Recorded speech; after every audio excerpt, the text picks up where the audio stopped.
I still can't believe one family barbecue could flip my entire life path. But here we are, and if you stick with me, this is going to get Texas-sized wild.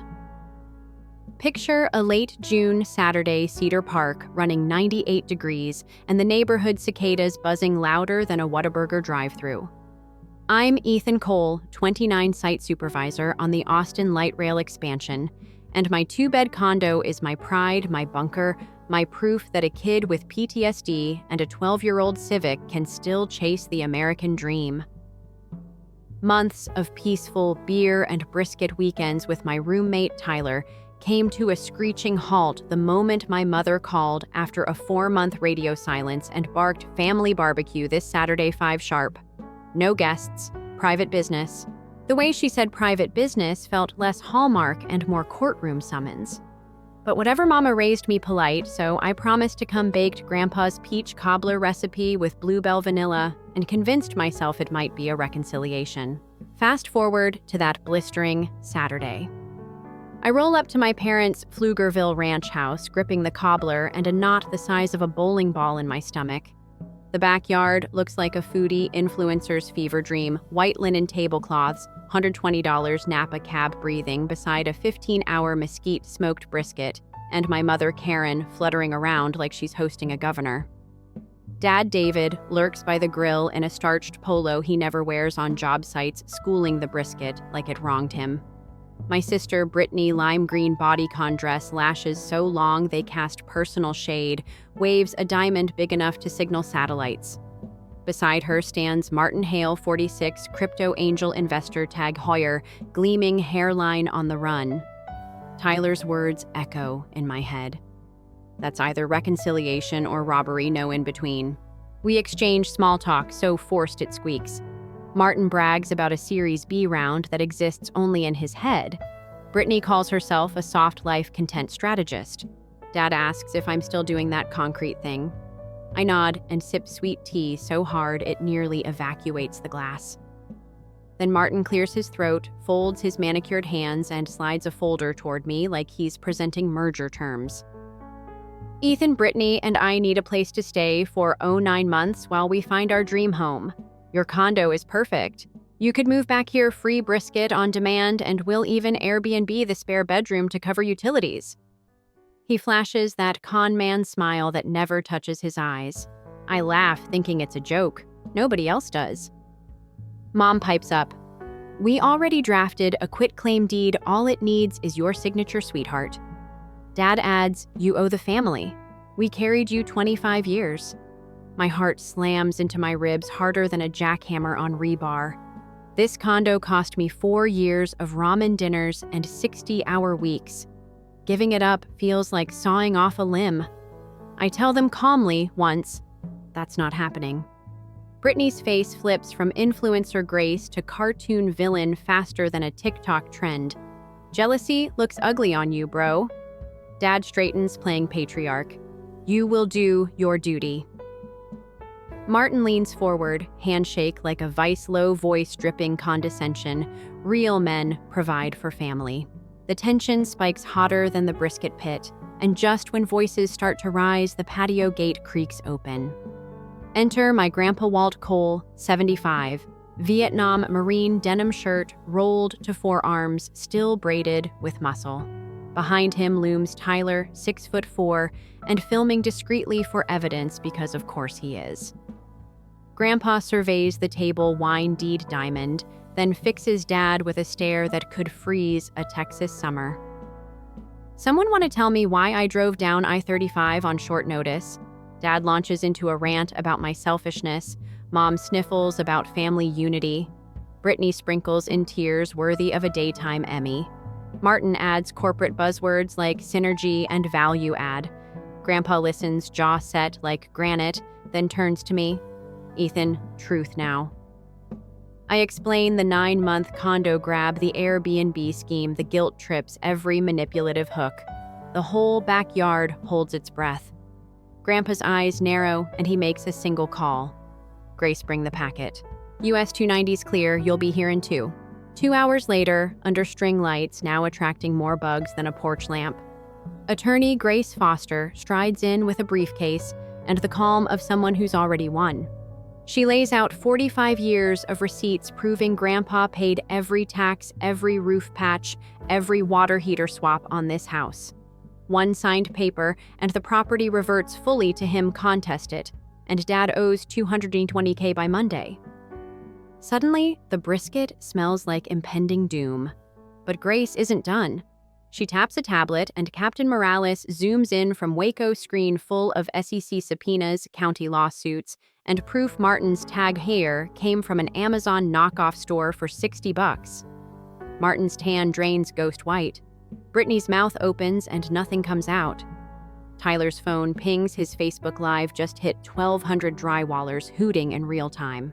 Martin bolts, brushing past the HOA president's fat corgi diving into a rented Tesla already past its return time. Dad stands speechless. Mom's mascara melts.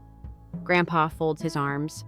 Brittany cornered snatches my limited edition Halo Xbox Plus VR rig value, plus $2,900, and hurls it onto the limestone driveway where it shatters like a shooting star of plastic shards. Grace calmly notes felony theft over $2,500 and criminal mischief, all on video. I'm too stunned to speak. Tyler's too busy muttering world star filming every angle. Brittany storms to her leased Jeep, screeches off influencer sticker flapping like a defeated flag. Grandpa signs the deed transfer with a pen older than my student loans and slides it to Grace. The house is his again. The next signature will slide it to me one day, bypassing probate. Dad slumps as if someone punctured his tires. Mom's sobs fade into the rustle of oak leaves. Tyler played up a slice of peach cobbler because drama burns calories, and Grandpa takes a bite like a general savoring victory. But before anyone can exhale, my phone lights up with an unknown number and a text that flips my stomach. "You'll pay for this. Family never forgets." It's from Brittany, time-stamped 2 minutes after her getaway. I haven't even processed the broken Xbox when a second message pings a screenshot of my condo address circled in red. What exactly is my sister planning now that her fake rich fiancé is on the run and my parents' last bargaining chip just evaporated? Stick around, the next move in this twisted family chess game is coming faster than a hill country thunderstorm, and I have no idea which of us is about to get struck. The drive back to my condo that night felt longer than any I-35 traffic jam. Walt followed in his F-150 headlights, steady behind my busted bumper Civic, while Tyler rode shotgun scanning every passing car like we were Secret Service. My phone stayed face up in the console tray, vibrating every few minutes, unknown numbers, half a dozen Instagram DMs, 3 voicemails that sounded like Brittany's ragged breathing before she slammed the receiver. Grace had already texted the plan. Save everything, respond to nothing, forward to her secure Dropbox. I could almost hear her calm courtroom voice. Threats plus property address equals premeditation. Let's build the timeline. When we reached the condo, the parking lot lay quiet except for a solitary porch light flickering like a bad omen. My Ring doorbell timeline showed no movement for 6 hours, but PTSD is a stubborn narrator. My pulse still pounded in my ears as if jackhammers echoed off the stucco. Inside, nothing looked touched, bike suspended on its ceiling rack. Tyler's neon green tool bag by the couch, the empty wall mount where the limited edition Xbox had once lived like a fallen flag. Walt walked a slow perimeter, boots thudding on laminate, then grinned at my improvised security upgrade, every window doweled with cut broom handles, a habit I'd learned on job sites. Solid lumber beats, flimsy promises, he said, handing me an extra deadbolt kit he'd grabbed from the truck.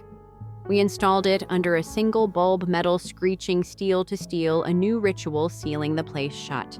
Yet even with fresh hardware, sleep felt optional. Tyler and I dozed in shifts on the sofa. Walt in the guest room, 12-gauge shotgun unloaded but visible enough to send a message. Sunrise spilled over Cedar Park, and with it a push notification that snapped me upright. New Airbnb reservation, request 3 nights, check-in today. 3 p.m. My gut free fell. I'd never listed the condo hadn't even finished hanging curtains, let alone staged photographs, but the listing page existed bright HDR images of my living room, my serenity blue accent wall, my monogrammed bath towels. Host name, Britzy Luxury Stays. Phone number masked, but the profile photo was undeniably Brittany in influencer lighting, lips pursed, condo keys in hand like a realtor ad. Tyler let out a low whistle. Walt's expression went full drill instructor. She steals your console, then your identity. Kids escalating. Grace answered on the first ring, voice caffeine crisp. Good news. It's a federal offense to market property you don't own for interstate commerce. Bad news, if paying guests showed and couldn't get in my HOA, would fine me for disturbance and deceptive renting. Mr. Simmons loved levying fees the way Texans love free samples at Buc-ee's. Grace's play, accept the booking message, the guest politely, that check-in will be in person, then be there with body cams rolling and Deputy Flores from Williamson County standing by, document don't detonate. 3 o'clock brought blistering heat and a thundercloud sky threatening both rain and drama. Walt parked the F-150 nose out. Tyler set his phone on a dashboard mount for continuous recording. I stood inside the foyer, adrenaline spiking each time elevator doors dinged. At 3:12, two 20-somethings in festival tank tops wheeled carry-ons down the hall. Yo, is this the Lux Loft? One asked, waving at my door just as I cracked it open. Behind them strutted Brittany, oversized sunglasses, failing to hide the jerkiness in her eyes. She wore a blazer like she'd Googled professional 5 minutes ago, badge lanyard printed Cole Property Coordinator. My last name twisted into a hustle. Welcome, guys, she chirped, swiping a key fob that obviously wouldn't work. When it beeped red, she fake laughed, ugh, these smart locks.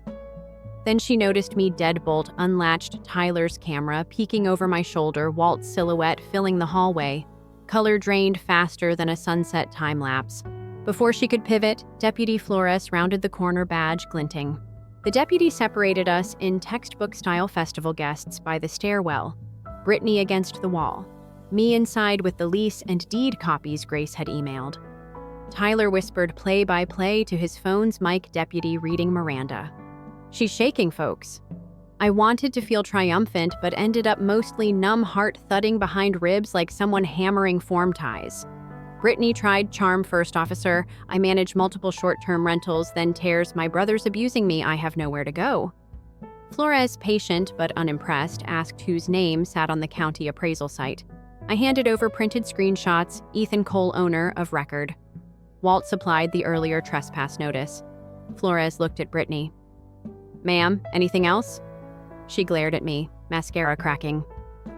Family never forgets, she hissed, same phrase as her midnight text.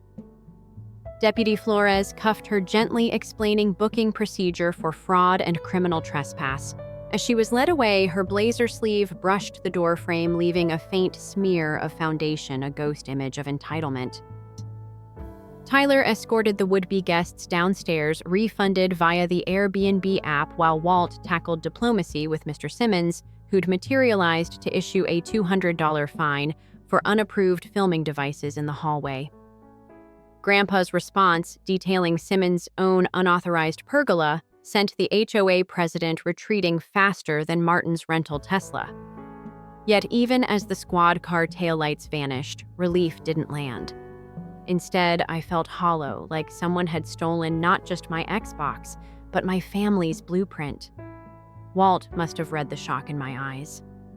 Concrete cures hardest under pressure, he said, squeezing my shoulder. But son, you still gotta keep it wet, keep it honest.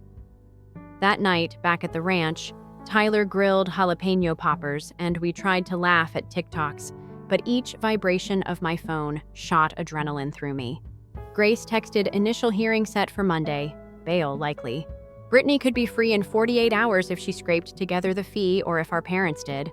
Monday dawned humid and gray. Courtroom 3B smelled of disinfectant and stale coffee. I sat beside Grace in the gallery while Brittany shuffled an ankle monitor, blinking under a too short skirt. Mom and Dad were there, eyes hollow. Dad clutching a cashier's check for bail money they clearly didn't have 2 days ago. Martin, nowhere, obviously. Grace leaned to me, whispering that prosecutors might offer a plea probation plus restitution for the trashed Xbox and lost rental income. But Brittany's attorney, some bargain bin guy chewing gum, pushed for dismissal, claiming family misunderstanding. The judge, silver-haired and no-nonsense, requested the ring footage, Airbnb logs, text threats. When Tyler's video played, Brittany smashing the Xbox, wailing, "You'll all pay," even Mom winced. Judge ordered her released under strict conditions, no contact with me or my property ankle monitor active, and a civil suit fast-tracked for damages. Dad's check shook in his fist. Judge reminded him bail was moot, release was personal recognizance with monitor costs at Brittany's expense. Court adjourned. Mom's eyes met mine across the aisle, watery, pleading. I stood spine stiff and walked out without a word. Outside, the humidity felt lighter than the guilt she tried to hang on me. Driving back, Walt called from his garage in Waco, voice crackling over country radio. "Heard the ruling. Proud of you for holding that line." He paused. "Your dad just left me a voicemail. Says they're selling the Kyle apartment furniture to cover your sister's lawyer. Wants a meeting." My grip tightened on the steering wheel. Civic humming at 70. Tyler looked over, brows raised. Round 2. I didn't answer because my phone buzzed again, unknown number, but this time a text, not a call. I glanced a single image of Dad's work truck idling outside my condo gate. Caption: "We're talking tonight, son. Family business can't wait." My stomach plunged. Tyler opened the Notes app, ready to timestamp. The sun dipped behind distant hill country ridges, painting the sky bruise purple as we sped north. Somehow I knew this confrontation wouldn't be about stolen consoles or fraudulent listings. Dad never called me son unless he felt cornered, and cornered animals bite. Grace's words echoed, "Document, don't detonate." But how do you document heartbreak when it parks in your driveway with a toolbox and a grudge? I hit the blinker for the exit headlight, slicing into the growing dark, wondering if concrete could crack twice in the same place before it crumbled to dust. Tyler slowed the Civic a block from the condo so we could scout first. Dad's F-150 sat nose into the curb engine, idling hood shimmering under the street lamp like a coiled rattlesnake. Toolbox in the bed, tarp flapping. No Brittany, no Mom, just Dad driver. Door open, elbow resting on the window frame silhouette, slouched but tense. Sweat prickled behind my knees. My childhood instinct wanted to park, walk up, make peace. Therapy's voice said, "Boundaries are rebar, don't let grief bend them." Tyler checked his dash cam was rolling, nodded. We eased in, headlights off, and angled beside him. I stepped out, feet crunching the gravel strip, heart banging, drywall hammer fast. "Evening, Dad." He didn't answer right away. Stared past me at the condo facade like it was a foreclosure sign on his dreams. Then, in a brittle voice I'd only heard when Grandpa made him admit a mistake at age 10, he said, "I've got a job for you, son." He popped the passenger door as if inviting me on a beer run. Inside paperwork lay across the seat, loan applications, Brittany's bail invoice, Mom's latest rent notice. "Family's drowning," he rasped. "You can throw a rope, sell the condo, move back home till you find another place. We square Brittany's mess, your mother keeps her apartment, everybody breathes." I caught the faint smell of fiberglass insulation on his flannel. He'd been pulling 16-hour days, patching attics in July, heat lines around his eyes, carved deeper than when the fast cash days fueled his swagger. Empathy stabbed me, but behind it simmered anger. Each page in that stack represented another attempt to mortgage my future without my consent. "Dad, you need to hear me. I'm not the rope. I'm the guy who finally climbed out of that well." He exhaled like a punctured compressor, voice dropping rough.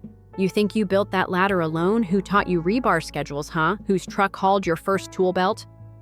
His finger jabbed the dashboard with every accusation, but the rhythm faltered. He knew emotional invoices don't earn interest forever. Tyler edged closer, polite but protective, recording, obvious. Dad clocked it and tried a softer tack, shoulders, sagging eyes glassy. Judge says probation fines ankle monitor. If Brit can't pay, it turns to jail time. That girl ain't built for jail. The air smelled of distant creosote from a railroad tie factory, sharp industrial, reminding me how many nights I'd spent beneath iron girders while Brittany live-streamed boutique openings. She wasn't built for accountability either, I said, hearing my own voice steady for the first time. Dad's jaw tightened. He looked older than Walt in that moment, despite being 20 years younger. He reached for the loan packet, thrust it toward me. Last offer before everything shatters. I didn't take it. Instead, I lifted my phone, pulled up Grace's text.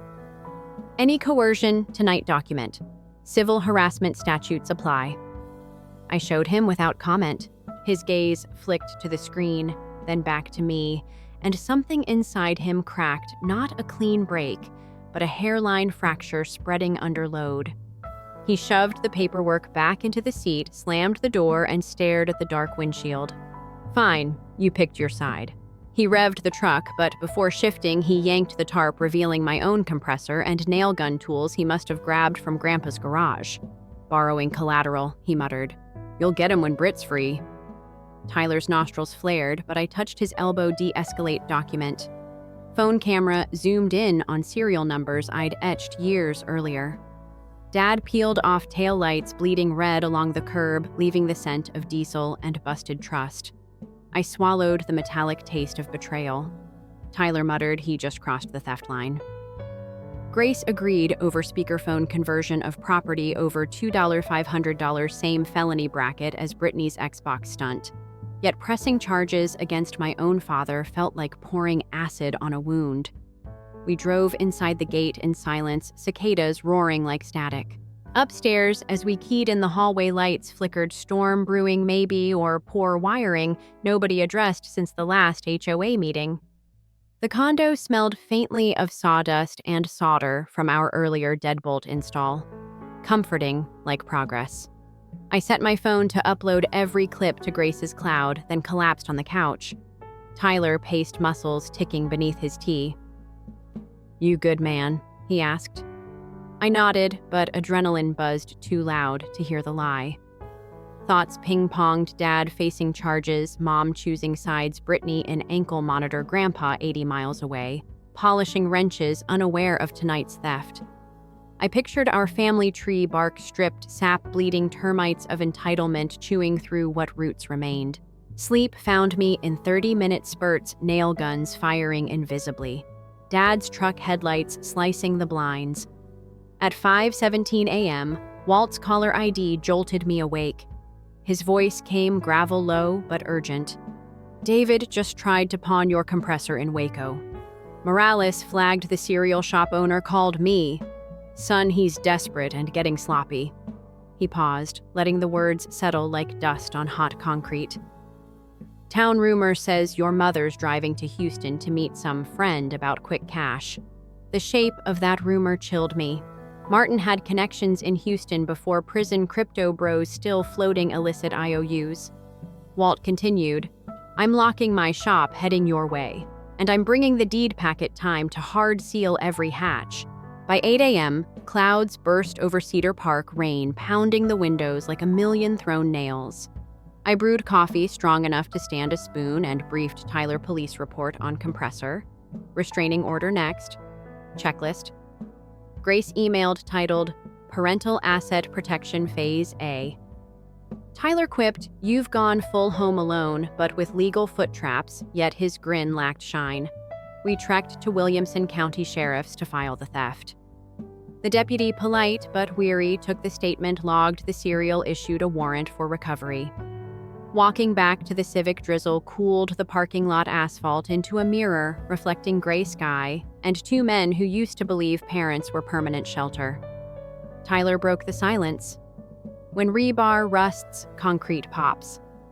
But you can chip it out, rapport. I managed a half smile. Metaphors live rent-free with construction friends. We spent the afternoon inventorying every valuable in the condo, photographing receipts, engraving tool IDs. Each metallic scratch felt like chiseling independence in stone. Walt arrived near dusk, soaked, hat brim dripping, but fire in his eyes. He spread maps and legal pads on the dining table. Phase B, he said. Transfer of ranch ownership to a trust you as trustee. That shields it from whatever payday loan scheme David's cooking. He produced notarized forms, blank signature lines waiting like open doors. My hand trembled holding the pen, not from doubt of strategy, but from the seismic reality that I now had to protect my grandfather from his son. When the ink dried, Walt exhaled. Safe perimeter established. Tyler checked ring alerts motion at the ranch gate, Mom's SUV idling. Dad in passenger seat. Brittany in the back, ankle monitor blinking like a dying modem. They honked twice, then backed out. 10 minutes later, my phone buzzed. Voicemail transcription. Mom's voice shaking. We're headed to Houston, Ethan. Last chance to help before things get irreversible. Grace looped in, texted Houston, means Martin's old crew. Could be loan sharks or worse. Stay put, let law handle. But sitting still while my family jumped from debt to potential crime felt like waiting out a bridge collapse you could maybe reinforce. I looked at Walt. He gave a grim nod. Sometimes the best defense is visibility, he said, tossing keys. Road trip to Houston document, don't detonate. Rain hammered harder, lightning spiderwebbing the sky. Tyler grabbed his go bag. I stuffed the deed packet and hard drive into a fireproof pouch. As we stepped into the storm, thunder cracked like distant artillery, and I couldn't shake the feeling we were driving straight toward the epicenter of a foundation already crumbling, not sure if we'd shore it up or watch the whole structure finally fall. Interstate 35 at midnight looks like a concrete river of red taillights, but the farther south we drove, the emptier it got, just our Civic Waltz F-150 and sheets of rain thrumming on the windshield like snare drums. Houston glowed ahead, a sodium orange bruise on the horizon. Tyler drove jaw set. Walt followed, tight wipers slapping in military cadence. I updated Grace every 100 miles location pins, fuel stops, time-stamped dash cam clips. She warned that Martin's former crypto buddies ran private liquidity centers on the east side gray area pawnbrokers who'd swap cash for anything from title deeds to catalytic converters, no questions asked. If Mom and Dad went there with my stolen compressor or forged paperwork, we'd need ironclad evidence before the cops could step in. My heart beat like a rivet gun. Every splatter of water against the glass felt like fate counting down rivets left. At 2:13 a.m., Walt radioed he'd spotted Dad's truck slipping off I-10 onto McCarty, an industrial strip flanked by warehouses and flickering neon Cash 4 metal signs. We killed our headlights, crawled a block behind. Dad swung into a yard cluttered with shipping containers.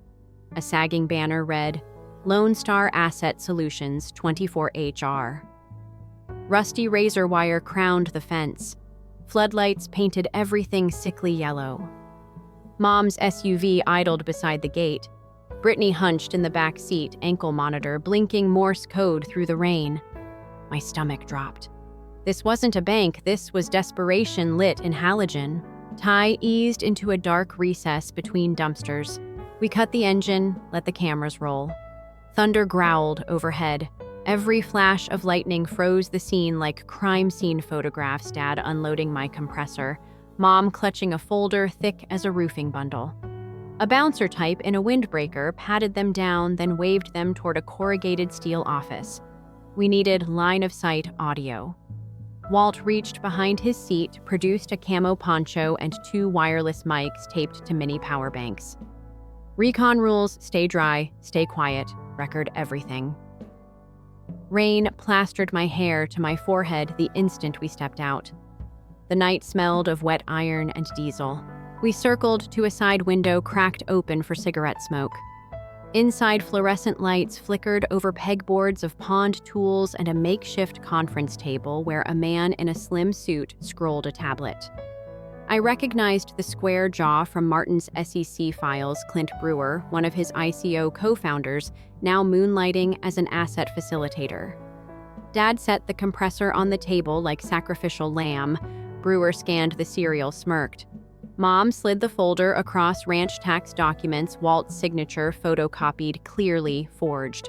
My lungs seized. Brewer tapped figures on his tablet, then said, voice flat, collateral totals 35 grand. We'll advance 15 balloon interest monthly. Default triggers, lien filing. Mom nodded, too quickly, mascara streaking. Dad rubbed his neck as if the numbers were already strangling him. Walt's breath hissed in my ear. That lien would hit before sunrise, Ethan.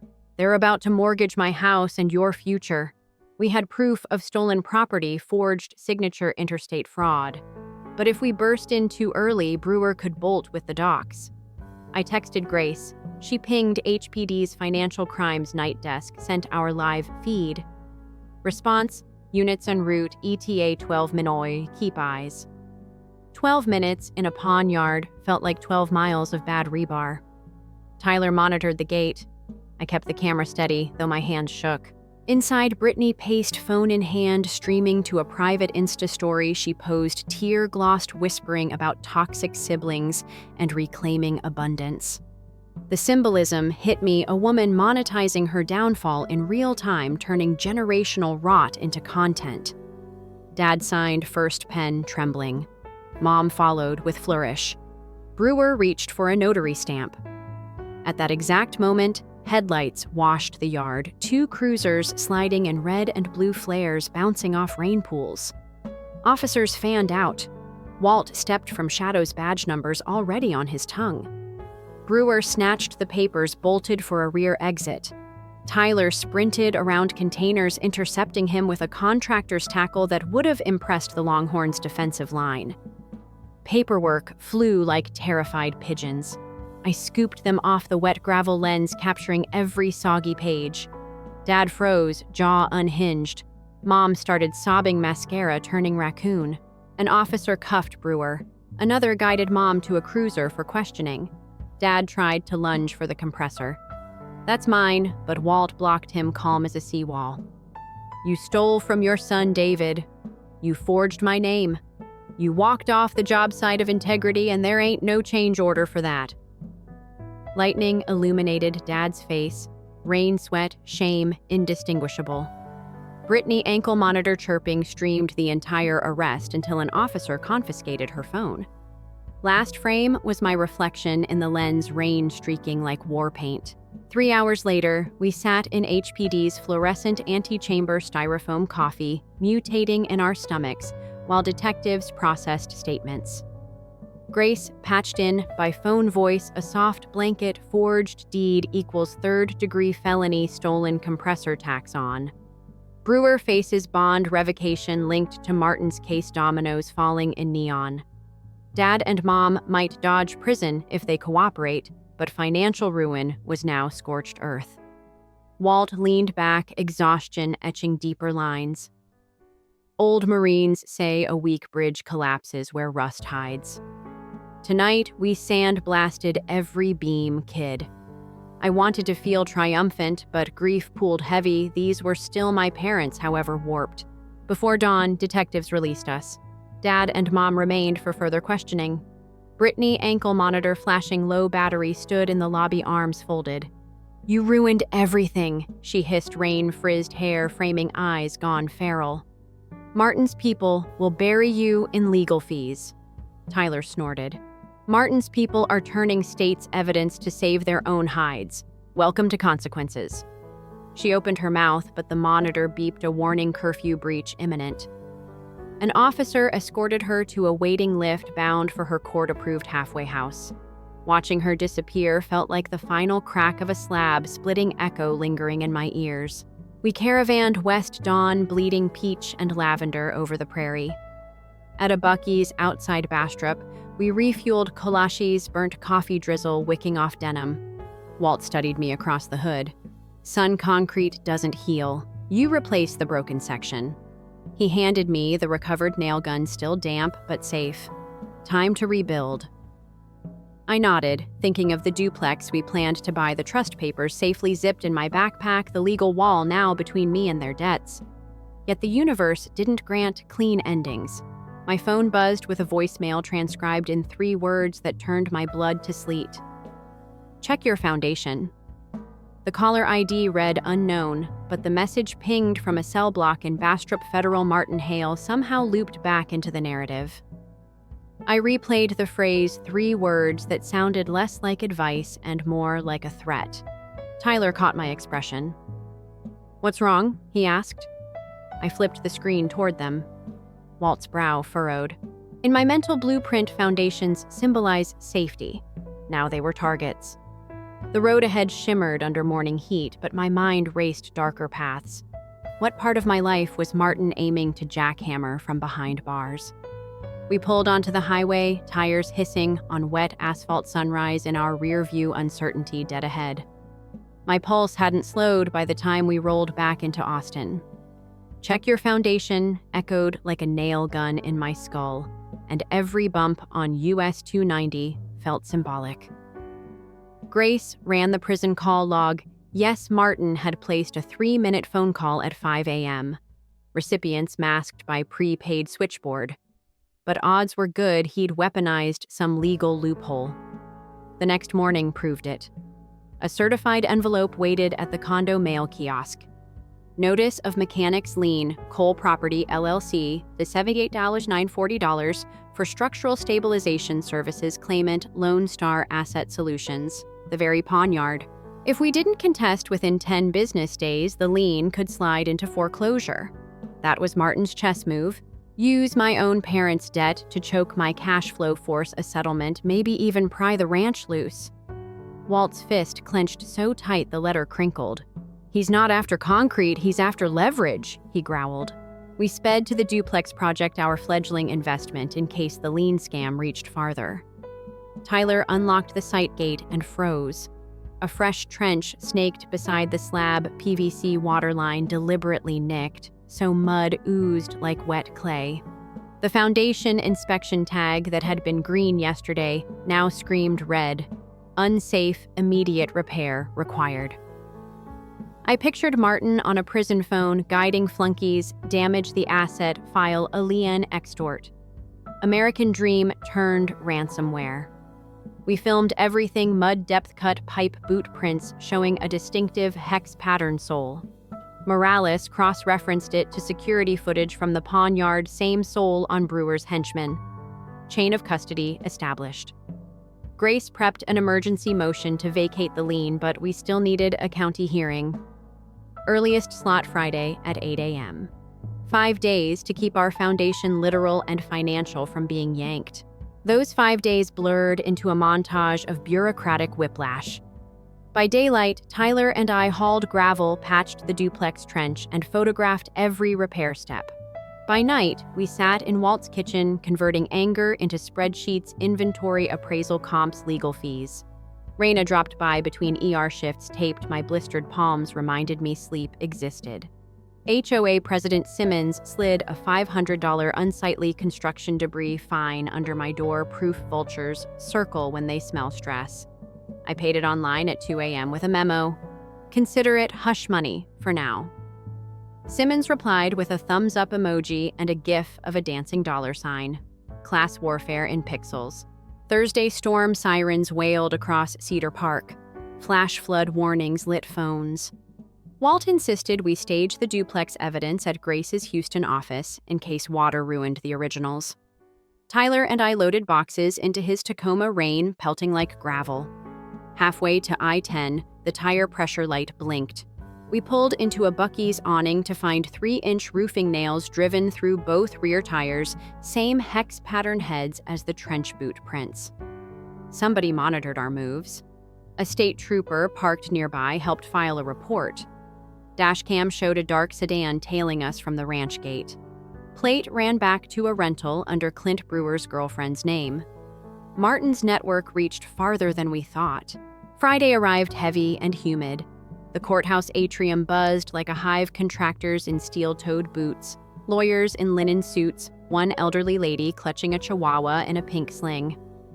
Grace met us with iced coffees and 2 extra file boxes. Eyes alight overnight, she'd subpoenaed Brewer's banking plushed $15 Kate wire labeled invoice number 987, foundation stabilization, dated the same hour Dad unloaded my compressor. Fraud trail gift wrapped. At 7:58 a.m., we shuffled into courtroom 4C. Brewer stood at the defendant table, ankle monitor twin to Brittany's smug grin under a too-tight tie. His lawyer argued the lien was good faith labor, claimed my signature via DocuSign, then flashed a PDF with a jittery scrawl vaguely like my name. The timestamp read 3:14 a.m., when I'd been 200 miles away under HPD lights. Grace Rose, voice smooth as rebar epoxy laid out dash cams.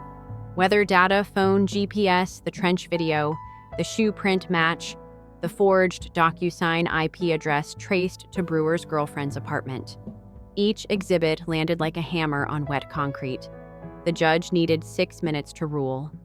Lien vacated malicious filing, forwarded to the DA temporary restraining order against Brewer and Lone Star. Relief washed over me, but Grace whispered chessboards still crowded. Outside the courtroom, Dad waited, eyes bloodshot, shirt wrinkled like he'd slept in the truck. "They're seizing the Kyle apartment next week," he croaked. Britt's halfway house fees doubled. We got nothing left. For a heartbeat, the urge to rescue flickered old scaffolding of guilt, but I remembered waterproofing lessons patch only when surface is clean. "Dad, my foundation's safe because I protected it. You can still fix yours if you stop blaming the storm." He sagged, tears mixing with sweat. Walt stepped between us, pressing a folded sheet into Dad's hand addresses for a VA counseling program and a union apprenticeship fair. "Help is a door, not a crowbar," he said.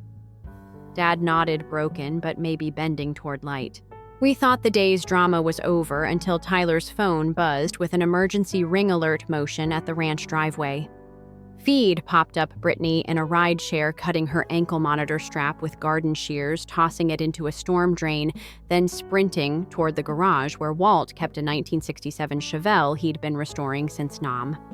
She fumbled with the lockbox code. Clearly, Dad had spilled details, then vanished inside as the screen pixelated in rain static.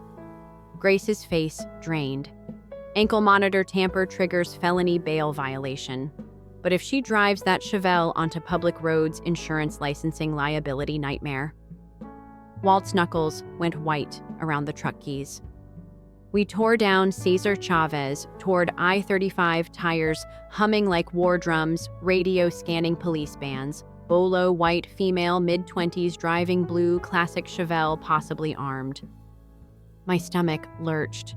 Brittany hated stick shifts. She'd stall in traffic or worse, hydroplane on slick asphalt. Tyler floored it. Speedometer climbed. Rain smeared neon signs into watercolor blurs. Walt gripped the dash, muttering license plate numbers like a prayer. We spotted her near Manor Road, weaving through lunchtime traffic exhaust, backfiring like distant gunfire. The Chevelle fishtailed, missing a delivery van by inches. I dialed 911. Breath ragged. "That's my sister." Vehicle stolen, possible flight risk. Sirens joined the chase lights behind us. Squad cruiser tires hissed on rain-slick lanes. Brittany glanced in the rear view, panicked, gunned the gas. The muscle car roared into an intersection just as the light flipped red. A cement mixer rolled through cross streets, horn blaring. Time slowed, the mixer's chute swinging Chevelle's hood, dipping spray of water off tires like fireworks. For one heartbeat, everything suspended, paint and steel caught between collide or miss. And that's where I'll leave you for now. 3,000 pounds of vintage steel skidding toward 30 tons of wet concrete, family debts, chasing from behind, police sirens wailing ahead. Does my sister make it out? Do we Part 6 is the moment of impact, literal or metaphorical, and you won't want to miss which foundation finally crumbles. The moment stretched like hot, taffy brake lights flared on the Chevelle, the cement mixer's horn bellowed, and water sheeted off both vehicles. Somehow, Brittany yanked the wheel hard right. The muscle car fishtailed, clipped a curb, then spun a full 360 before slamming sideways into a bus stop bench. Glass shattered, airbags detonated. The engine sputtered out with a dying growl. Tyler jammed our brakes, skidded to a stop 10 yards back. Walt's truck boxed traffic so the mixer couldn't follow through. Sirens converged, tires hissing against rain. I jumped out, heart hammering like a jackhammer on rebar. Steam hissed from the Chevelle's crumpled hood airbag powder, drifting white in the wet air like chalk dust. Brittany sat dazed, bleeding from a forehead cut, hands clawing at the deflated bag as if punching through her own denial. "Stay still," I shouted, pressing my palm to the driver window. She blinked, focus, sliding mouth working soundlessly. Police hauled open the door. Seatbelt sliced EMTs, easing her onto a gurney. The ankle monitor stub dangled from her calf wires, frayed. A forensic tech photographed it like evidence from a heist movie. While EMTs patched, Brittany officers secured the scene. One recognized Walt's license plate and murmured, "That your Chevelle, sir?" Walt nodded, face a storm cloud. "Yes, officer, registered, insured, and stolen tonight." The officer's pen scratched across a form faster. I hovered beside the stretcher, water dripping off my hair, unsure if comfort or distance was kinder. Brittany's gaze finally locked on mine. Tears cut clean tracks through airbag dust. "You always win," she whispered, voice ragged. My throat closed around the urge to apologize for a victory I never wanted. At Del Seaton ER, they ruled out head trauma, slapped butterfly strips on her brow, and wheeled her to a guarded room. Detective Flores arrived, charges multiplying like mold in summer humidity, felony auto theft, tampering with an ankle monitor, reckless endangerment. Grace appeared in scrubs she borrowed from Raina's signature tablet in hand. Bail is off the table. This time, she told Brittany, without malice, judge will likely remand you until trial. Mom arrived minutes later, makeup streaked, clutching a plastic grocery bag of spare clothes. Security wouldn't let her past the glass. She saw me, shoulders collapsed, but before words formed, an officer summoned her. Dad had turned himself in on the compressor theft and needed her statement. Watching my mother walk away under fluorescent lights felt like watching a support beam buckle. By dawn, rain had washed the intersection clean of debris. The Chevelle rode a flatbed, front quarter crumpled. Walt followed it to his garage, silence thick in the cab. When the tow driver unloaded, the old Marine finally exhaled. "That car was my therapy. After Nam," he said, voice gravel. But steel bends back. People have to choose. He draped a tarp over the dented hood and locked the bay. Next 48 hours became triage. Tyler and I met the city inspector at the duplex, presented documentation of sabotage. He passed the slab after repouring, stamping a fresh green tag like a medal. Morales traced Brewer's rental sedan to a storage unit loaded with stolen tools. My compressor included every serial number aligning with our photos. County crews pumped the storm drain and fished out Brittany's severed monitor data chip intact. Evidence, evidence, evidence, a dam we hoped could finally hold back the flood. Wednesday afternoon, Grace called with a new twist. A federal grand jury had unsealed an indictment against Brewer and Martin's entire crypto crew, wire fraud, money laundering, racketeering. My name appeared on the witness list. Deposition set for September. "They'll try to paint you as vindictive," Grace warned, "so keep receipts literal and emotional." I joked I had a warehouse of both. That evening, I worked late at the ranch office, cataloging receipts Walt kept in shoeboxes. At 10, headlights swept the driveway. Dad's truck again, but this time he stepped out slowly, hands visible. I met him halfway. Texas crickets loud in the August dusk. He looked smaller than I remembered.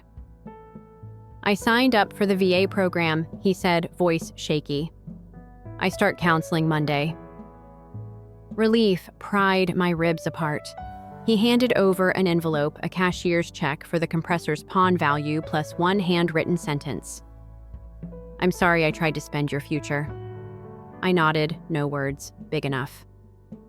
Boundary, not barricade. I accepted the envelope, not the hug he seemed to want, telling him, "Show me in 6 months, then we'll talk Chevelle repairs." He wiped his eyes, got back in the truck, and rumbled away.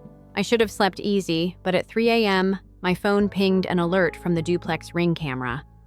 A man in a hoodie kneeled by the freshly cured slab holding a cordless drill. Hex pattern souls again. I called 911, adrenaline icing my veins. Patrol arrived in 3 minutes, but the guy vanished into alley darkness.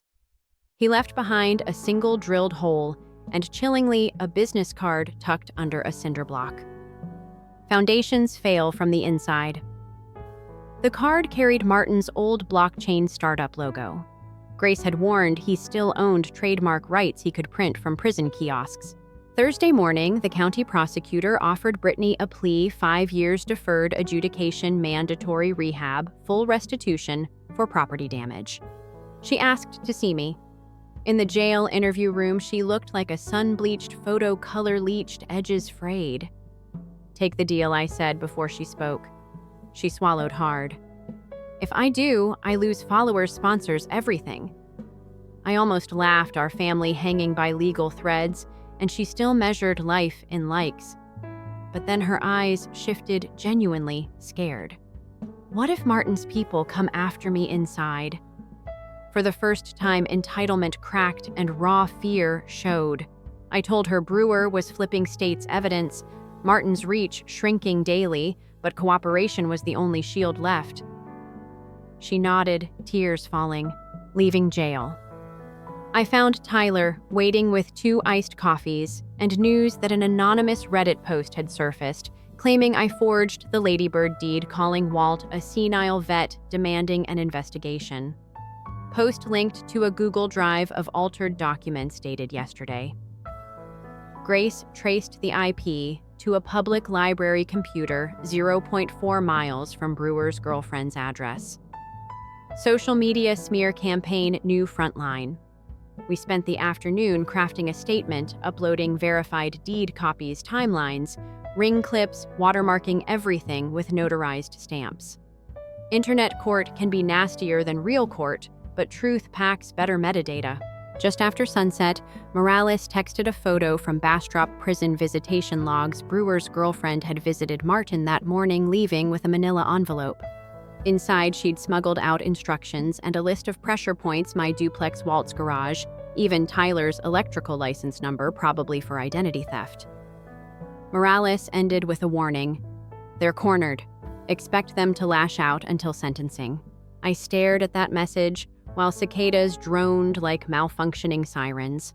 All this over a condo and a refusal to fund someone else's fantasy life. Walt joined me on the porch, handed over a cold Topo Chico, clinked the bottleneck against mine. "Storm's almost past, kid," he said. Lightning flashed distant over the hill country, illuminating scaffolding of the light rail project where my crew would pour concrete at dawn.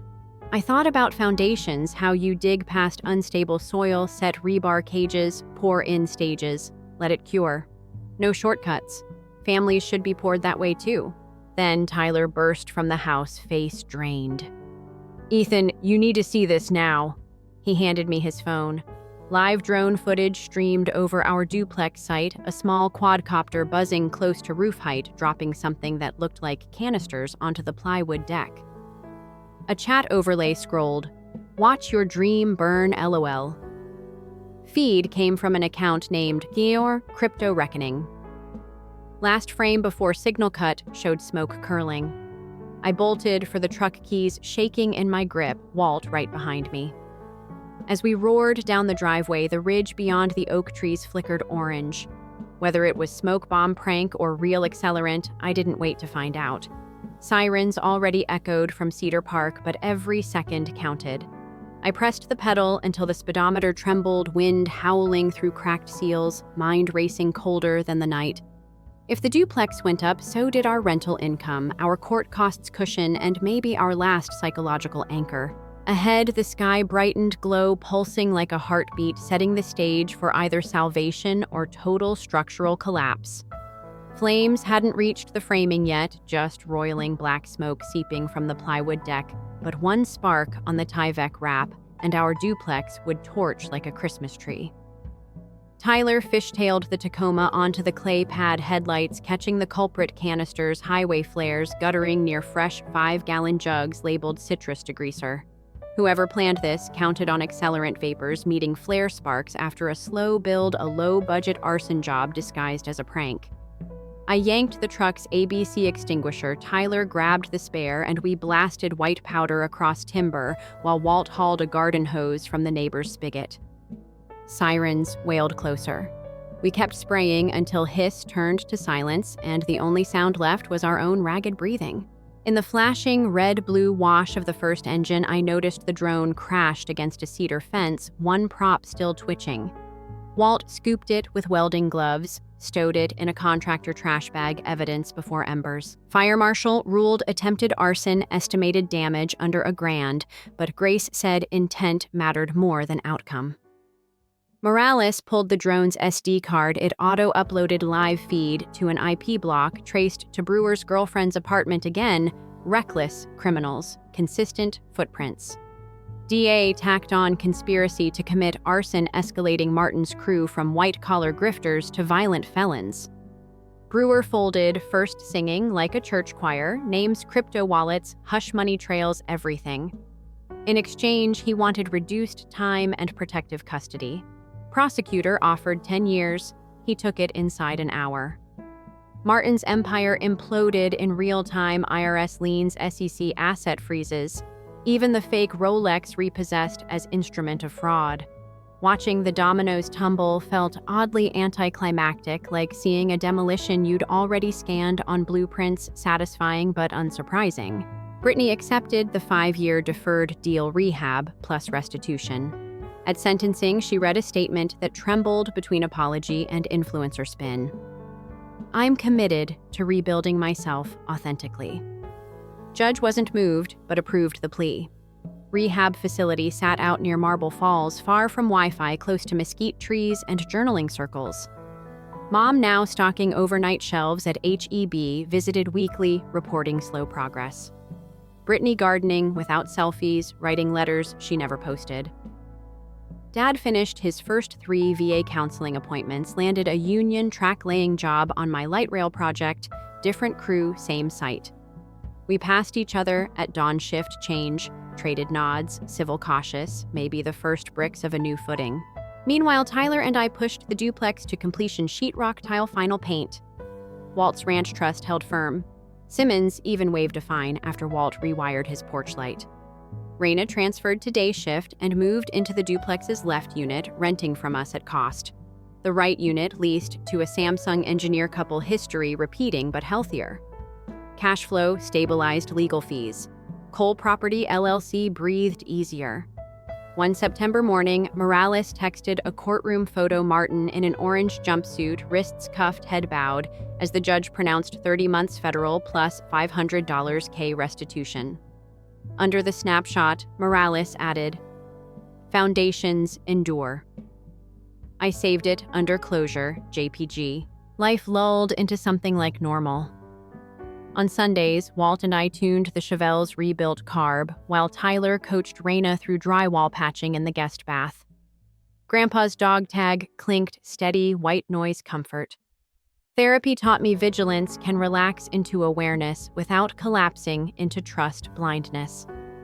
That boundaries like rebar can flex a little after concrete cures. I almost believed the storm season had passed until the envelope arrived. No return address. Austin postmark. Inside, a single flash drive unlabeled. Tyler, ever the cautious electrician, scanned it on a laptop isolated from Wi-Fi. One file, a crisp 4K video. I hit play and my stomach iced over. The screen showed me my face, my voice sitting in what looked like county records, confessing to forging the Ladybird deed, bribing inspectors, torching my own duplex for insurance. Deepfake quality was Hollywood-grade pores, eye blinks, the slight scar on my chin. Audio matched my cadence exactly. At the end, I looked into camera and said, "Sometimes family means making hard choices." The money was worth it. Fade out, crypto reckoning watermark. Grace watched twice, jaw clenched. It's sophisticated but not perfect, earlobe shadow glitch, one-syllable haloing. Still, a jury could bite if it leaks first. She called a forensic video expert. Earliest validation slot 2 weeks. Until then, she said we stay ahead of the drop. I notified the prosecutor. They flagged potential witness intimidation, opened a new investigation. Morales traced the upload attempt to a Tor exit node, but a printer log at the Marble Falls Rehab showed someone accessing a public terminal with admin override the same hour. Brittany's facility. My pulse thudded. She had no computer privileges. Someone smuggled in a phone or flash drive. But why frame me now when Martin was already sentenced? Grace's brow knit. Maybe Martin sold revenge rights to an outsider, someone deeper in crypto shadows not done squeezing. That night, I sat on the ranch porch, cicadas, loud laptop, playing the deep fake on loop, studying every pixel. Walt joined with 2 cold topos. Digital termites, he muttered. Eat your beams from the inside. Symbolism cut deep. Wood we could see. Pixels burrowed invisible. He rummaged a shoebox inside reel-to-reel tapes from 72, his squad's radio chatter in Vietnam. Proof nobody can fake, he said. Sometimes old tech is the anchor. That sparked an idea: meet deepfake with analog truth. Next morning, Tyler rigged 3 camcorders tape-based, plus my phone streaming simultaneously. We gathered at the duplex lot under Blue Sky Foundation visible property docs spread on a folding table. Grace conducted a live Q+A timelines, GPS data witness statements, all while holding today's newspaper for date stamp. We uploaded raw footage to a dozen cloud vaults and mailed tape duplicates to Grace's firm and 2 investigative reporters. Within 24 hours, Reddit threads comparing the deep fake and our analog rebuttal exploded: glitch breakdowns, waveform analyses, rallying, hashtags. Concrete, truth, hai. The smear lost traction this time, truth outran lies. But victory champagne stayed corked. Friday, Samsoem. Walt's phone pinged a silent alarm garage motion. Camera showed a silhouette in welding goggles pouring something over the Chevelle's tarp liquid shimmering beneath a Zippo flame. Grandpa triggered the remote sprinklers. Water geysered, flame fizzled. The man bolted, but not before LEDs caught his face. Brewer's girlfriend. She slashed at the camera, missed, fled in a getaway car that plates later showed registered to a Shell LLC newly incorporated out of Delaware, beyond Brewer, beyond Martin. As deputies combed the property, they found a fresh symbol spray-painted on the driveway, a stylized, cracked foundation under a crypto reckoning tag, but the O had morphed into a coiled rattlesnake. Morales called it Dawn. Different artist, different pockets. Someone inherited the crusade. We gathered in the kitchen, Tyler, Raina, Walt, me, coffee, steaming, dawn light cutting stripes across knotty pine. Tension vibrated like loosened anchor bolts. Tyler asked the question, tilting everyone's thoughts. How many layers does this onion have? Walt slid a sheet of notepad paper across the table, a rough org chart Martin crossed out. Brewer crossed arrows pointing upward to blank boxes. He tapped the topmost square. When a structure keeps spawning cracks, you don't just patch. You excavate, expose the whole footing. Grace proposed federal witness protection until trial's finished. I looked around the ranch, Grandpa's legacy, years of sweat, rebuilt trust, and shook my head. We pour deeper footings. We don't abandon the slab. Yet I felt the ground shift beneath that conviction. Because if an unseen puppeteer was still tugging strings, concrete and rebar might not be enough. Walt's phone buzzed, a text from an unknown number, a GPS pin dropping on our duplex timestamp 2 nights ahead.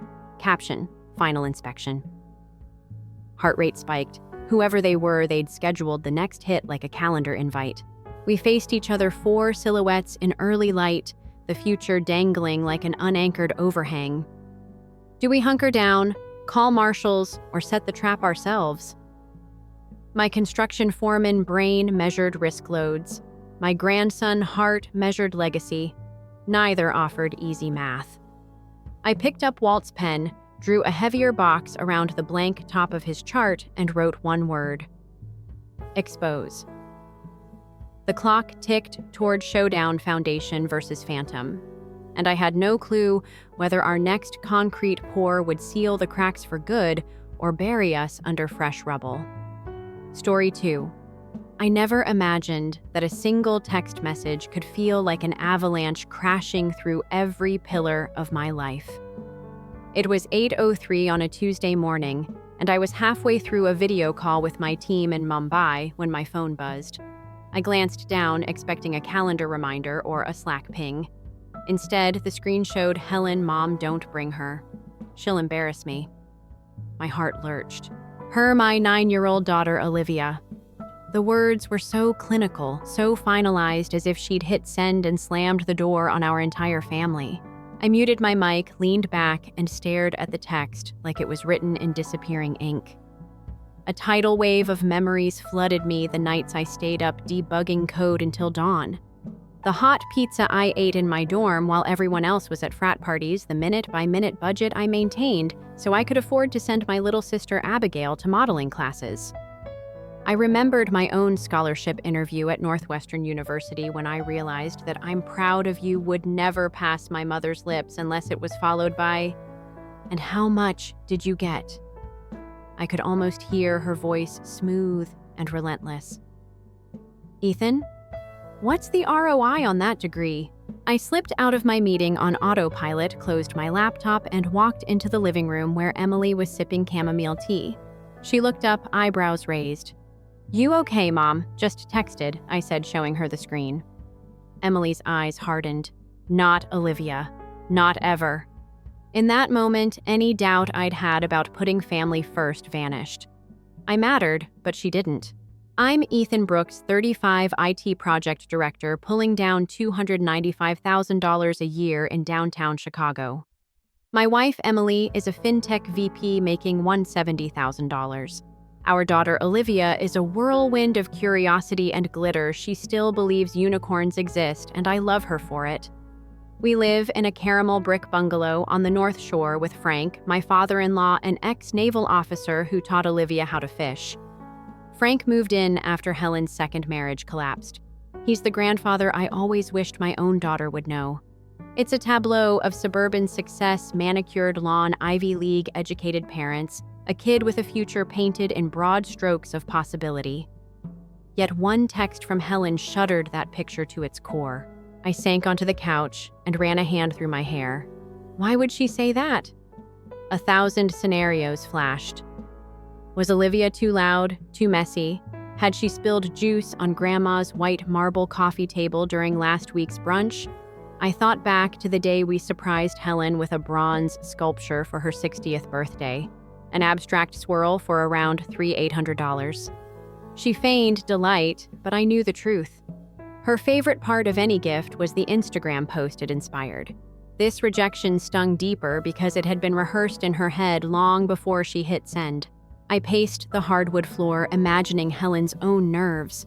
She'd announced plans for a grand gala at the Gold Coast Club live jazz band, engraved champagne flutes, custom 3-tier cake, the kind of over-the-top affair that makes the neighbors talk. She'd told me 2 weeks ago, so I arranged for Olivia to take a horse painting workshop that afternoon, thinking it would be the perfect pre-party gift. I pictured her beaming beneath a smock splattered with paint, clutching pastel horse portraits. That vision lay in ruins now. Emily found me staring into the fireplace. "You don't have to agree to anything she wants," she whispered, touching my shoulder. I closed my eyes and let the heat calm me. No more doormat. Over the years, I'd funneled $82,000 into Helen's whims, replacing her luxury car lease payments, covering Abigail's pageant fees, bailing out her department store job when it didn't pay enough. In return, I got a lifetime subscription to her disapproval. But this crossed a line: exclude my daughter, and you exclude me. I grabbed my keys. "I need to clear my head," I told Emily. In the mirror by the front door, I barely recognized the man staring back. Shoulders hunched, jaw clenched, eyes alight with something fierce and resolute. I drove to a 24-hour diner on Clark Street, demographics, Midwest straight shooters, and college kids cramming for exams. The neon sign flickered open, as if daring me to walk inside. I slid into a red vinyl booth, ordered coffee black, and dialed Javier, my best friend since freshman year, and yes, a corporate lawyer with a bawdy sense of humor that could rival any SNL skit. "He's here," I blurted when he picked up. Javier's voice crackled through the speaker. "Who's here, you or the ghost of your mother's bad decisions?" I recited. Helen's text, my tone carefully controlled but simmering underneath. Silence. Then Javier almost snorted. "She banned Olivia from her own birthday party. Dude, that's a nuclear-level burn. You're not going to let her get away with that, are you?" I stared at my coffee half empty. I don't know, but I can't just let it slide. My mind raced through legal precedents, gift revocation statutes, breach of family trust clauses, fictional or not, we'd find something.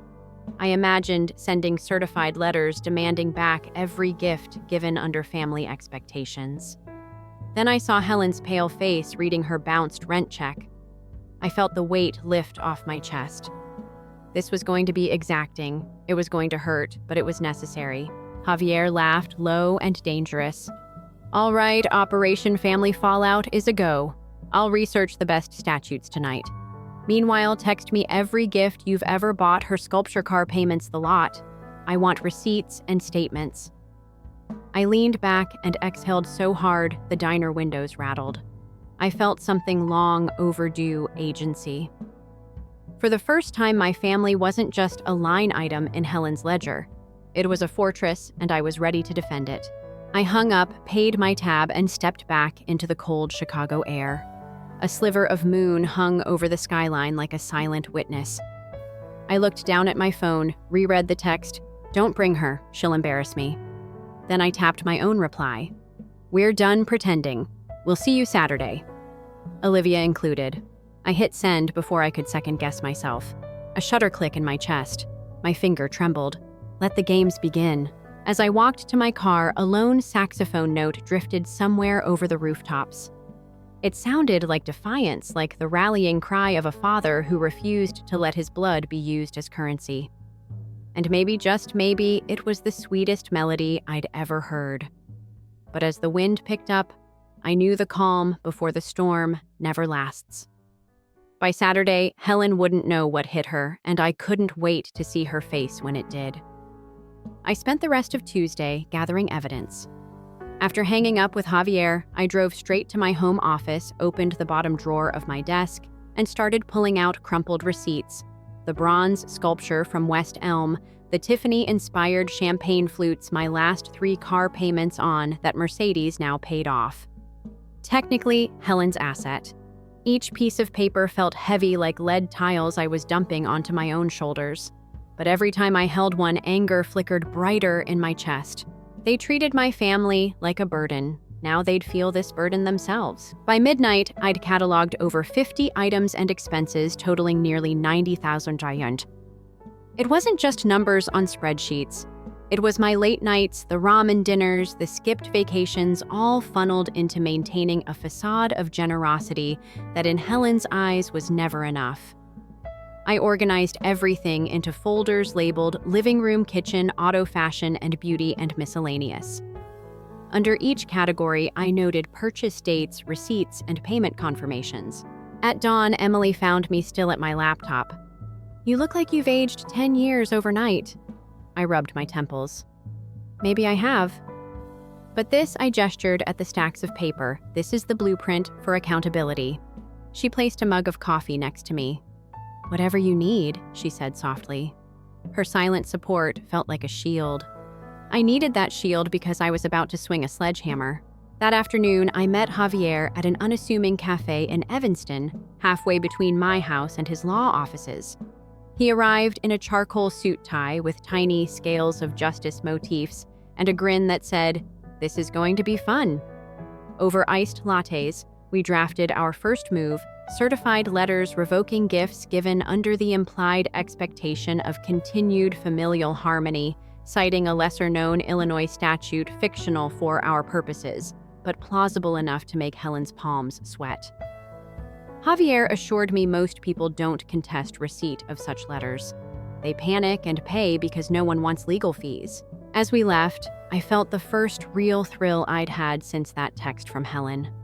The injustice of excluding Olivia had ignited something primal in me, an urge to protect my own blood, to redraw the line between love and obligation.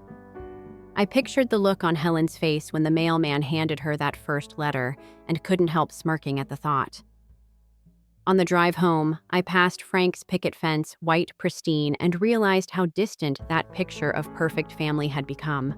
That evening, I rehearsed my next call. I'd text Helen that Olivia was coming, that I expected to see her at the gala, and if she didn't want her granddaughter there, she'd have to explain to her own friends why a line had been drawn under 3 decades of unpaid favors. I typed the message, stared at it, then deleted it. This wasn't petty revenge. I wanted her to feel the full weight of her choice. So I tweaked the text. "We're looking forward to seeing you Saturday. Olivia will be there. If that's a problem, please let me know in writing." At 9:42 p.m., her reply came, "We'll see." 2 words that felt colder than any icy Chicago wind. My stomach tightened. She knows. The implicit dare was on. I drafted my own response. "Great deliver by mail or hand at the club. Either way, I'll be there." I hit send before overthinking it. On Wednesday morning, as I suited up for work, I felt a curious blend of anxiety and exhilaration, like starring in my own thriller. My inbox pinged a confirmation that the first certified letter had been mailed. Delivery expected Friday. That left me 2 days to finalize the next phase, canceling her party deposit and alerting her tenants association about unpaid rent. Symbolically, it was the sand slipping away from under her feet. During my drive downtown, I caught sight of the Gold Coast Club's ornate entrance, a sandstone facade with Corinthian columns and brass lanterns. It was Helen's stage for Saturday night's extravaganza. I imagined slipping into one of those lantern-lit alcoves and slipping her the revocation letter face-to-face, watching the jazz musicians pause mid-note. The thought made my pulse pound. At my corner office, I found a message from Marcy, my aunt forwarded from Helen Ethan Darling. "Olivia would never embarrass me. Please reconsider." Marcy's words were dripping with concern, but I recognized the battleground before me, sympathy cards from her circle all ready to pity poor Helen. That pity had cost me years of my life, and it ends now. Friday, 10:15 p.m., certified letter delivered. No signature yet. I felt a flicker of doubt. What if I'd gone too far? But then I saw Olivia's proud smile when she finished her horse painting, paint dripping off the canvas in bright, defiant streaks. That was all the courage I needed. Saturday, 6 p.m. I stand outside the Gold Coast Club in a navy suit, the envelope burning a hole in my pocket. Behind me, a valet opens the door for a sleek black sedan, probably Abigail's friend's Instagrammable ride. Tonight, Helen expects a grand tribute. Instead, I'm bringing truth. I slip the envelope into my breast pocket, take a deep breath, and step forward. The heavy oak doors begin to open, and I freeze mid-step because when they do, I see her. Helen is standing in the grand foyer, shades of champagne silk and pearls, flanked by 2 women in identical silver gowns. One is Abigail's pageant coach, the other a local society columnist with a notepad. Helen's eyes snap to me, widening. I feel every head turn, every camera lens swivel. My heart hammers. Behind her flank, a tall, angular figure in a sharp tuxedo is watching me, someone I've never met before. My breath catches. Who is that? And in that heartbeat, everything changes. I froze as those massive oak doors swung open, revealing Helen's carefully crafted tableau, her in champagne silk pearls resting like cold fire on her collarbone, flanked by the pageant coach and a society columnist. The chandeliers overhead glinted like a swarm of fireflies. I could almost smell the tension in the marble foyer. But my gaze locked on the stranger behind her, a tall, angular man in a sharp tuxedo, his jaw as clean-shaven as a corporate billboard model. Who was he? Helen's eyes snapped to me, pupils narrowing behind a veneer of social composure. She glanced at the stranger and murmured something I couldn't catch, but his head nodded imperceptibly. My pulse thundered. Had she called in reinforcements? The society columnist scribbled furiously, senses tingling for a scandal. A surge of adrenaline shot through me. Every head in the room was a witness now, every whisper a potential headline. This was more than family drama, it was a public spectacle. I stepped forward, clearing my throat. Helen's perfect smile cracked. "Ethan," she said, voice brittle but loud enough for the entire ensemble. "You came." There was triumph in her tone, as if she'd summoned me like a show pony. I felt the envelope in my breast pocket, its weight anchoring me. I did. With Olivia, I replied evenly. I unbuttoned my suit jacket and withdrew the crisp white envelope. "I have something for you." Murmurs rippled through the guests. The pageant coach straightened her posture. The columnist's pen paused mid-scribble. Helen stiffened. The stranger, this interloper, took a half-step forward. I glanced at his lapel, no name tag, but a subtle pin of crossed gavels. A lawyer, a private investigator. The heart in my chest flipped. What game is she playing? I handed her the envelope. Her fingers brushed mine, cool as a tombstone. She slit the flap and withdrew the letter. "Dear Mrs. Lawson." Her name, Lawson, not Brooks, Helen Lawson. The tilt of her head betrayed her surprise. She scanned it, eyes flicking over legal jargon. Revocation of gifts given under implied ongoing familial bond due to exclusion of minor granddaughter. Return of all property listed in Exhibit A. The foyer went silent. The pianist in the corner let a wrong note slip. I saw panic flit across Helen's eyes.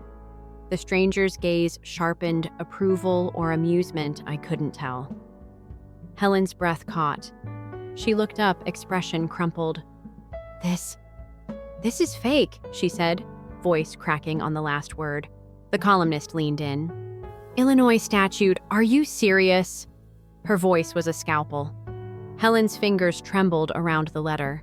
She'd relied on the illusion of wealth and connections. Now her own stage had shifted beneath her feet. The pageant coach exchanged a glance with the columnist. "Is this for real?" I swallowed. Fictional clause, I admitted, tone crisp, but legally and socially hard to challenge. "Do you want to take it to court?" My words hung in the air like icicles. Helen opened her mouth, closed it. The stranger cleared his throat, stepping forward. "Mrs. Lawson," he said, voice low and formal. "I'm Adrian Pierce, attorney at Pierce & Grant. I represent Mr. Brooks. My firm has reviewed all documents. Unless you comply, we will proceed." Gasps rippled. Helen's perfectly coiffed lips parted. "You, who are you?" She pointed, eyes wild. Adrian's dark suit and confidence said he belonged here more than she did. He produced a folder with Exhibit A printed in bold red. All the items, sculpture flutes, Mercedes payments, silver picture frames, even the high-end yoga gear. 15 pages of crisp, unassailable proof. Helen's face blanched to alabaster. The chandelier light ignited sweat on her brow. The society columnist put down her notepad. For once, she had no copy. In that moment, Helen realized her world of curated appearances had crumbled in front of her peers. I took a breath. "You excluded Olivia," I said softly but firmly. "You said she'd embarrass you. You made your choice at 8:03 Tuesday morning. Now you have to live with it." My words carried the weight of every wasted pizza delivery, every late rent check I'd covered for her. Helen's gilded world had frozen. Before she could speak, Olivia's voice drifted down the marble stairs, tiny but resolute. "Grandma," she held Emily's hand, chin lifted. Olivia wore a simple lavender dress, her hair in 2 braids tangled with pastel ribbons. She looked regal in her own right. The hush deepened. Helen turned to her granddaughter, eyes glassy. The pageant coach's jaw dropped. The columnist's pen hovered uncertainly. Adrian waited, arms folded. "Perhaps you'd care to apologize," I said, voice gentle but unyielding. The societal stakes here were plain. It wasn't just family. It was reputation. Helen's shoulders slumped. She began and stopped. Her eyes darted to Adrian, her secret ally, then back to Olivia. The photographer's flashbulbs popped at the doorway as other guests recorded the moment. My heart stuttered. This is going viral. I felt both dread and satisfaction swirl. Then Helen did something I didn't expect. She turned away, tears streaming, and fled through a side door. The foyer erupted into urgent whispers. The pageant coach rushed after her. The columnist followed, phone raised. In their wake, the foyer felt hollow. The stranger, Adrian Pierce, met my gaze and nodded. Emily gathered Olivia and me, her arms a shield. Frank appeared at the top of the stairs, looking as if he'd just stepped out of a naval ceremony, crisp and concerned. He reached us, his presence calm as a lighthouse in a storm. "Are you all right?" he asked, voice steady. Olivia nodded, eyes bright with triumph and hurt. I put a hand on her shoulder. At that moment, I realized how fragile success and image can be. One word, one letter, one choice could redefine generations. The twist of public shame was a sword that could cut both ways. We had exposed Helen's betrayal, yet in doing so, we'd uncovered vulnerabilities I hadn't reckoned with. Adrian Pierce approached, folder in hand. "Shall I draft the compliance agreement?" he asked. I hesitated. Victory felt strange, hollow even. "What now?" The society columnist hovered, phone poised. Frank placed a hand on my back. "You did the right thing," he said quietly. I swallowed, glancing toward the side door Helen had vanished through. My pulse quickened. Suddenly, a voice behind me whispered, "You think this is over?" I turned, no one there. My heart froze. Emily leaned in. "What?" I shook my head, confused. "Was that her?" I scanned the empty corridor. The ornate vase on the console table reflected the foyer. In its curved surface, I thought I saw a shadow slipping through the back hallway. A low mechanical click echoed the locks to the side door, just snapped shut. I felt a chill. The message was clear. Helen had allies' information, maybe even more proof. Our gambit had succeeded for now, but this battle was far from finished. The foyer lights flickered, the distant saxophone wafted up from the club's lounge, and I realized the real war was only beginning. As Olivia tugged my hand toward the stairs, I glanced back at that locked door and whispered, "We haven't heard the last of her." The echo of those words lingered in the grand foyer, a promise of storms to come and a question nobody could answer yet. What was Helen planning next? My heart was still pounding as we descended the grand marble staircase. Olivia's small hand tucked in mine. The foyer behind us hummed with displaced whispers, guests clustering in tight circles, Adrian Pierce quietly commanding the scene, and somewhere beyond the side door, Helen plotting her next move. As we stepped into the night air, the city lights of Chicago felt more alive than ever, but I sensed the calm before another storm. The next morning, I woke to a text from Javier Field, lien paperwork. Expect response in 72 hours. Also check inbox. My email was full of scanned receipts, legal attestations, and a draft of the compliance agreement. Even before coffee, I had the taste of victory and exhaustion. I looked across the kitchen at Emily, who was flipping pancakes for Olivia, both of them oblivious to the legal battle brewing just blocks away. Their laughter was my anchor, a reminder of what truly mattered. By noon, I was sitting in Frank's sunlit home office, the walls lined with naval memorabilia and photos of Olivia learning to knot ropes on Frank's old boat. Frank poured me a second cup of coffee. "Your mom won't go quietly," he said, voice low. "She's cornered, and cornered animals fight dirty." I nodded. He was right. In my gut, I felt that our attack had wounded her pride, but now she'd strike back with whatever weapons she still had: social connections, half-truths, perhaps even Abigail's image as the golden girl. That afternoon, I got a call from the Homeowners Association. Helen's rent auto payment had been canceled. She was 2 months behind. I'd filed that notice as well, citing lack of authorization. Her apartment manager was sympathetic. "She's sweet, but the books are the books." I felt a pang, not of guilt, but of relief. She'd become financially vulnerable for the first time in decades, but I braced myself for her next move. Sure enough, Thursday evening, I got a barely coherent voicemail. "Ethan, how could you? I'm bleeding, physically and emotionally. People are talking. My friends, and then static." I replayed it. People are talking. That phrase echoed she was already reaching out to the elite circle she'd curated for years. If she spun her victim narrative, I risked being painted as the ungrateful son, the cold-hearted husband, the father willing to ruin his own mother. I pressed delete on the voicemail, resolved to preempt her story. Friday morning, I opened my blog platform, 10,000 local subscribers who respected my tech insights. I wrote a concise, heartfelt post.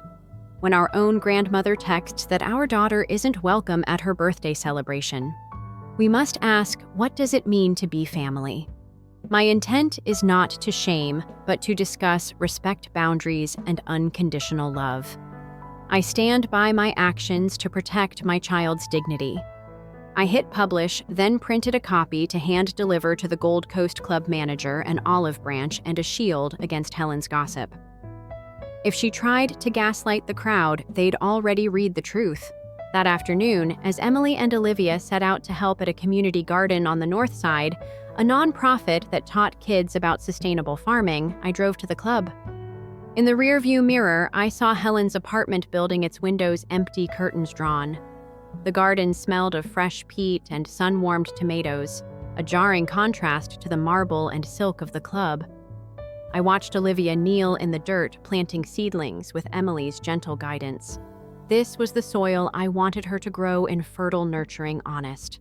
Back at the club, I met with the manager, a kindly woman named Lorraine, who remembered my family from holiday fundraisers.